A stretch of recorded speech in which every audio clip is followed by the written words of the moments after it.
The podcast episode discusses tips for starting a new job, including observing workplace culture, managing relationships with bosses, dealing with lack of motivation, asking for raises and promotions, and handling mistakes professionally. Hello, Life Kidders. I'm Stacey Vanek Smith in for Mariel Segura. And this episode, we are talking all about how to thrive in a new job. And we've brought in a very special guest, Eleni Mata. She's the host of a new podcast from Harvard Business Review called New Here. New Here is a podcast for anyone who is starting a new job or doing something new at work. And we are your friends to help guide you through that. New Here looks at all kinds of questions that come up in the workplace, especially if you're more junior or just starting out in a new job. How long do you have to be in a job before you ask for a raise? What do you do if you make a big mistake? And how should you handle it if you realize your boss is the worst? On this episode of Life Kit, we go to work, look at how to handle some of the big issues that arise, and navigate your workplace so that you can make your new job work for you.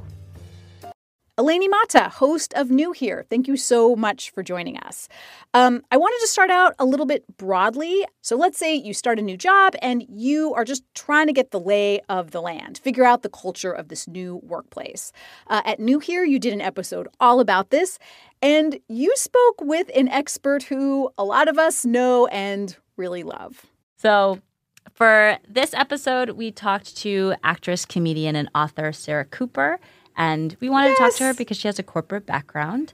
And we also wanted to hear her experience and how she was able to break those rules in her job when it came to etiquette. I had no idea Sarah Cooper had a corporate background. I just know her, as many of us do, from her TikToks where she would lip sync to Donald Trump speeches. But Sarah Cooper had some really sage advice for navigating the culture of a new workplace. Eleni, what were some of your favorite tips from her and from that episode? I think for me is just when you're trying to figure out what the etiquette of the office is, just kind of sit back and observe and listen. She gave a really good example of somebody that she looked to a lot was her VP. Listening is like number one. You got to listen to what's being said. I mean, that's the thing that I noticed about my VP is that when he came into our meetings, he was quiet. You know, he did not speak until he'd heard everything. That kind of quiet confidence is something that obviously I aspire to. But it's very hard because when there's silence, I'm the type of person that's just like, blah, blah, blah, blah, blah, blah.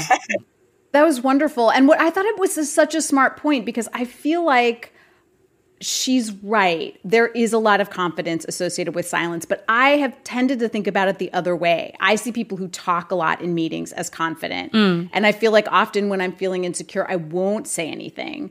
So I thought it was so interesting, the point of listening and the confidence it takes sometimes to actually absorb what other people are saying. I agree. But I like the advice of listening, one, because it can be really hard. And also, you'll learn about the rules around the office if you kind of take a step back and just listen to what is being told to you. Well, I think there's a tension in this between learning a culture at work and being your authentic self. And I feel like we get messages about both. And it can be confusing to know what to do. Like, what if your authentic self talks constantly? Or what if your authentic self never talks? That's a good question. I think for me, I am naturally just a high energy type of person. And I think I had to learn, there's places where that works and there's places where I can hold back and allow myself to kind of be more reserved to see how other people do it. It goes back to Sarah's advice of just observing. And it's helped me just watch what other people are doing, especially watching the person that has the job that you want, watching them do it and see how they bring themselves out and ask yourself like, okay, can I do it that way then? Well, let me try it and see how it works. Yeah, I liked the kind of playfulness of the approach and also the importance of learning the rules, because that did occur to me in the beginning. I was like, well, why should someone have to learn workplace rules? But how would you answer that? I mean, obviously, you want to get your paycheck. Yeah, well, I think think that's the culture. I think that's a huge thing. Is like you want to get paid, Yes. but also like if you want to succeed in that workplace, it's like living in an environment with other things and beings. If you want to learn how to grow in the environment, if you want to learn how to succeed or just be a better version of yourself, you have to learn what rules are in place so you can then climb and use that to your advantage so you can keep going up. And let's hear what Sarah Cooper had to say. Listen, you just want to get along with people and you want people to want to work with you. That's all. You want people to be like, ooh, Sarah's going to be in this meeting. It's going to be a fun one. You know, you want them to have that feeling. And so it's really about a feeling. You know, a lot of people focus a lot on the work. Those are called hard skills, but soft skills of being able to just be someone that people like to work with is just like, I feel like it's 80% of it is 80%. It's such a smart point about like, it's how you make people feel. It's a little harder to quantify, than like, have you done your job? Have you met your deadlines? But I do think it probably is 80% of it. I feel like that's such a smart point. Yeah. So obviously learning office culture involves like dealing with a whole group of people, but there are some people in the office who are more important to learn how to deal with or that you cannot avoid dealing with, namely one's boss. I like that. And thank you, is my very roundabout segue. But I loved this episode. I got excited when I saw the title, as I think everybody will, because what do you do if you have a bad boss or a boss you don't get along with or a boss you feel isn't going to promote you or promote your interests? You spoke with a leadership coach named Robin Garrett about this. And I feel like this is an issue that's going to affect everybody at some point in their career. Yeah. Well, the first most surprising piece of advice that I got from Robin is not to approach the boss directly if you have an issue, like not to be so charged or aggressive with it. A lot of times approaching them directly and confronting them is not a successful strategy, unfortunately. I wish that everything was that simple. But if you think about you and your boss as being in a relationship that has a variety of factors, their factors and your factors, I think that's a little bit of a better way to approach it. So what are their needs? What are their motivations? What are your needs? What are your motivations? How do those things clash? But how can they also work together? I think her way of explaining it was just look at you and your boss as a relationship. And how would you approach being in a relationship with anybody in order to solve a problem? So, for example, a lot of bosses are financially motivated. They're all about their KPIs and their metrics. So if you come to them and you share your insights and feelings, they're probably not going to respond to that. But if you come to them with hard data that you've carefully researched and then packaged in a way that is, suited to their preferences for consuming information, you can be a lot more successful. So it's like adaptability, like kind of seeing how my boss or my manager likes to communicate or likes to receive information. Yes. Oh my God, their love language. Like, what's my boss's love language? And I'll give them information that way. That's right. Another thing you tackle in your episode about bad bosses is, should I stay or should I go?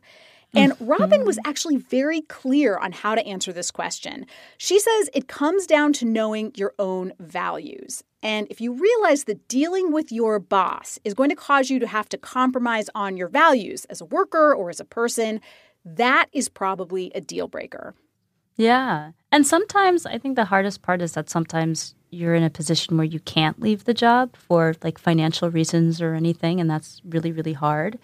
And I guess then it comes down to, is there a different department that you can go to? Or can you ask for a different manager or a different boss to help you in that way? And remember what you're there to do. And your boss is there to help you. If they're not helping you, then it's time to reevaluate.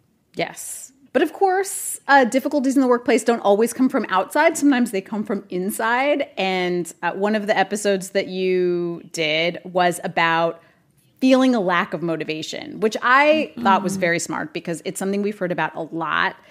Things like quiet quitting, acting your wage. A lot of people just stopped feeling motivated. And so talk a little bit about this episode and maybe some of the reasons that came up around why people stopped feeling motivated? Yeah. So Muriel Wilkins, she's a leadership coach and author, and she has a podcast named Coaching Real Leaders, and she talks a lot about motivation. Muriel makes a great point that feeling unmotivated throughout our career is very normal. If you look at sort of the root word of motivation, it's motive. And what is motive? Motive is a reason.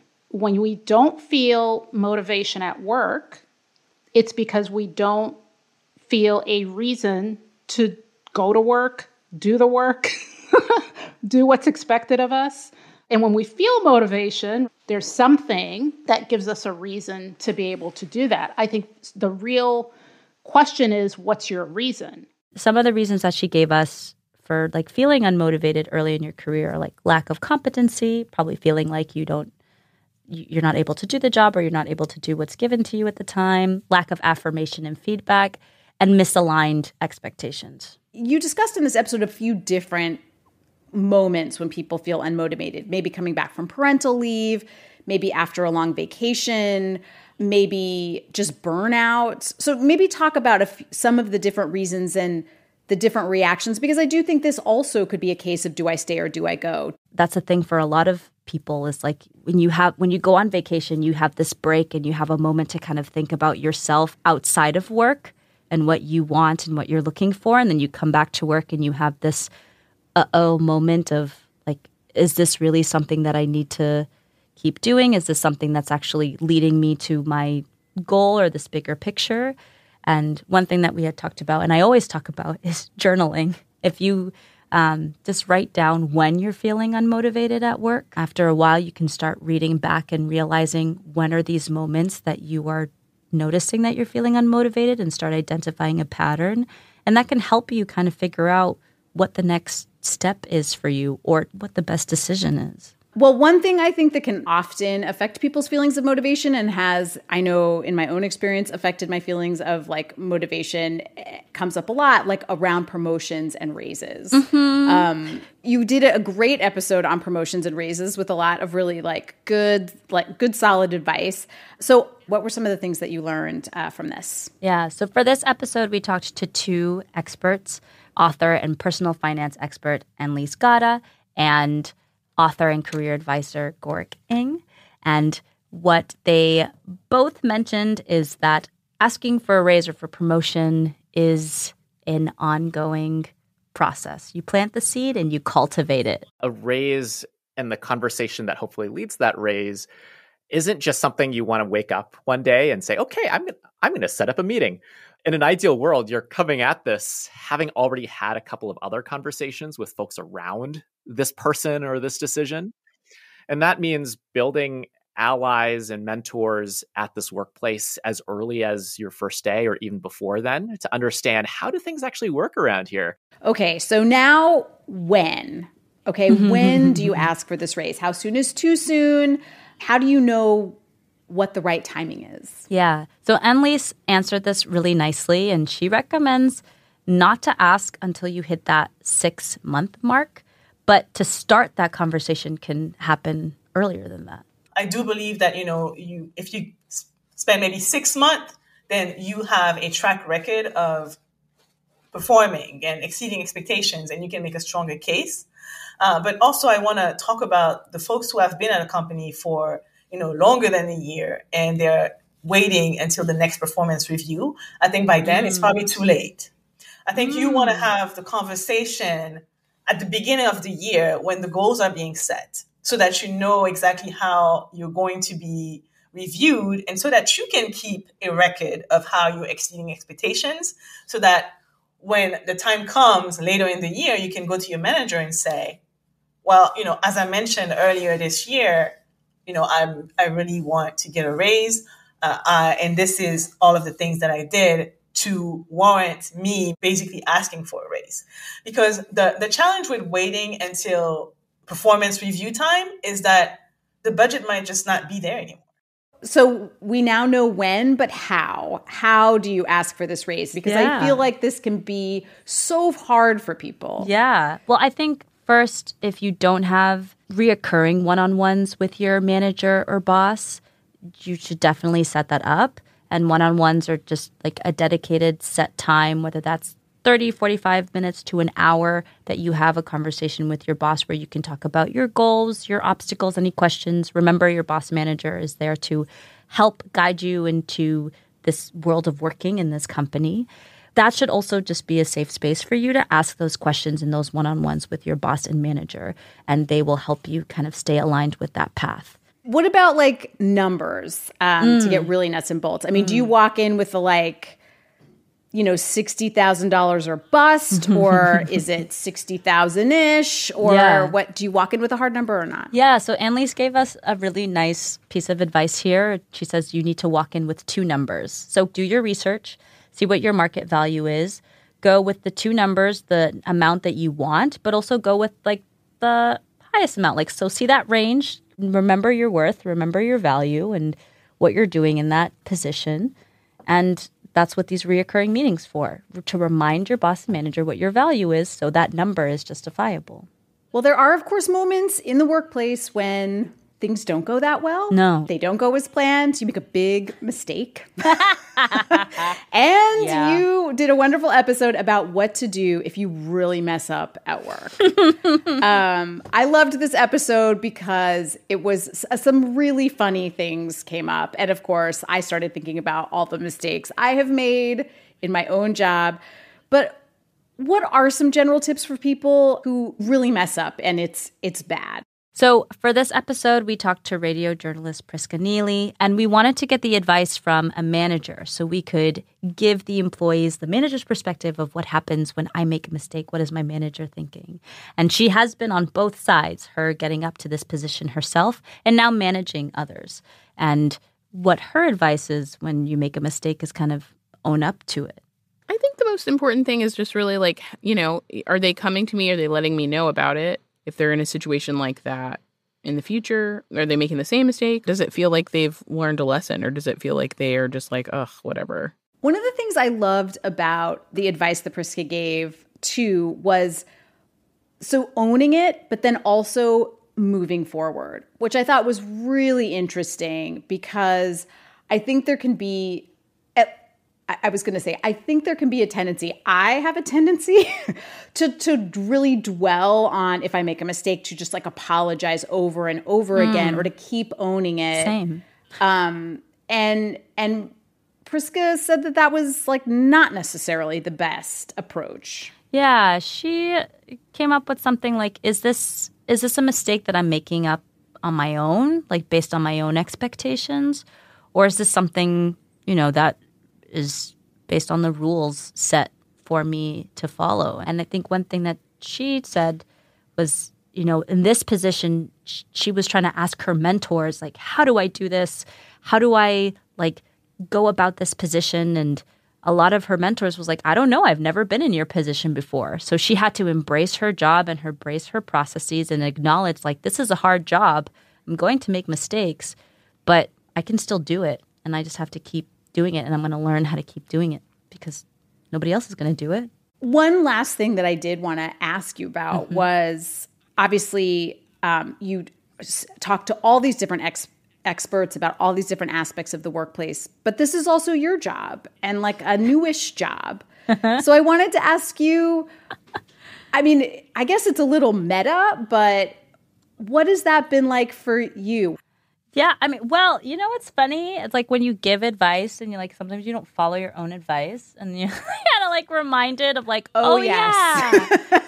Yeah. Wait a second. Yes. I think the promotion and the job advice is something that I've also gone through, and it was really, I followed that whole process. So it was meta in the way that everything that we were working on was something that I also had a stake in at the moments that they were happening. So it was a cool moment to showcase that hey, me as a host, as a real person, I'm also going through these things. So this advice that we're giving you is genuine and real because I'm also going through it. It's been really cool and scary to go through this process while it was happening and still work through it while I'm here. It's a journey. It's a journey for sure. Well, Eleni, thank you so much for talking with us. Thank you for having me. This has been a lot of fun. We've been talking with Eleni Mata, host of Harvard Business Review's New Here podcast. They have many more episodes we didn't touch on today, including one on nailing your job interview and another on setting boundaries at work. Go check it out. A few takeaways from this episode. Number one, when you're trying to find your place in a new workplace, be sure to listen. Hang back a little, and also maybe try to use a little humor with other people and, of course, with yourself. Number two, if you realize that you hate your new boss, maybe don't tell them that. Maybe do try to see what matters to them. Learn their love language. Also, if you're feeling unmotivated at work, try journaling to determine if it's a temporary problem or if you need to make a permanent change. Takeaway number 4, wait a little bit before asking for your first raise, probably 6 months at least. And when you go into that conversation, have 2 numbers in mind: the salary you want, but also a reach number, your dream salary. Maybe start out asking for that. And finally, if you make a big mistake at work, own it right away. Be apologetic, but then move on. No dwelling. Shake it off and move forward.